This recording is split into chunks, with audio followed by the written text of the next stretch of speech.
ఒక చిన్న ఊరు. ఆ ఊర్లో ఒక పేద అమ్మ. ఆమెకి ఒక్కగానొక్క కొడుకు. ప్రతిరోజు ఉదయం ఆ అమ్మ తన కొడుకు నిద్ర లేచేలోపే చిన్న ఇంటి ముందు కూర్చుని దేవుడిని ఒకటే ప్రార్థన చేసేది. నా కొడుకు సంతోషంగా ఉండాలి దేవుడా. కొడుకు మాత్రం అమ్మ మాటని పట్టించుకోకుండా తన కలల వెనక పరిగెత్తేవాడు.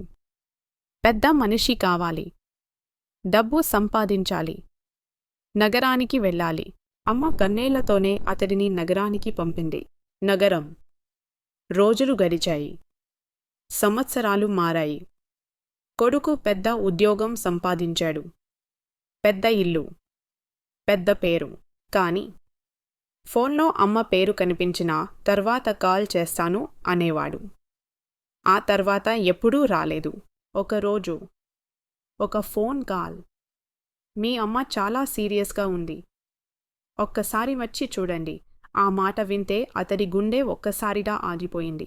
ఊరికి వచ్చాడు. అదే చిన్న ఇల్లు, అదే మట్టి వాసన. అమ్మ మంచం మీద పడుకుని ఉంది. కళ్ళు మూసుకున్నాయి. అతడు చేతులు పట్టుకున్నాడు. అమ్మ నెమ్మదిగా కళ్ళు తెరిచి చివరిసారి నవ్వింది. నా కొడుకు సంతోషంగా ఉన్నాడా? అంతే నాకు చాలు. ఆ మాటలతోనే ఆమె శ్వాస ఆగిపోయింది.